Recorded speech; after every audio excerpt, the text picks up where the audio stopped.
ഈ ബൈബിളിൽ തന്നെ മറ്റൊരു കാര്യം പറയുന്നുണ്ട്. അതായത് ഈ പീലാത്തോസ് എന്ന് പറയുന്ന ജഡ്ജി യേശുക്രിസ്തുവിനെ വിസ്തരിക്കുമ്പോൾ അവനിൽ ഒരു കുറ്റവും കാണാഞ്ഞിട്ട് അവൻ യഹൂദ ജനത്തോട് പറയാറുണ്ട്, ഉത്സവ ദിവസം തടവറയിൽ കിടക്കുന്ന ഒരു കുറ്റവാളിയെ നിങ്ങൾ ആവശ്യപ്പെടുന്ന ഏത് കുറ്റവാളിയോ അവനെ നമ്മൾ സ്വതന്ത്രരാക്കാറുണ്ട്.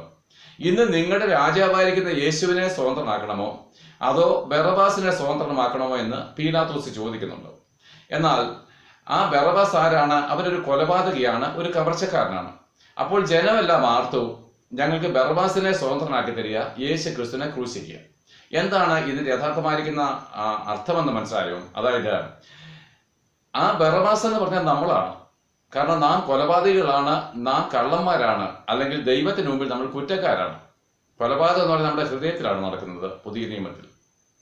എന്നാൽ ഈ കൊലപാതകയായിരിക്കുന്ന ബറബാസ്, അല്ലെങ്കിൽ നാം ഓരോരുത്തരും സ്വാതന്ത്ര്യത്തിലേക്ക് വരേണ്ടതിന് യേശുക്രിസ്തുവിനെ ശിക്ഷിക്കേണ്ടത് ആവശ്യമായിരുന്നു. അതാണ് ബറബാസിനെ ഞങ്ങൾക്ക് വിട്ടുതരിക, അങ്ങനെയാണെങ്കിൽ നിങ്ങളുടെ രാജാവായിരിക്കുന്ന യേശുവിനെ ഞാൻ എന്ത് ചെയ്യണം? അവനെ ക്രൂശിക്കുക.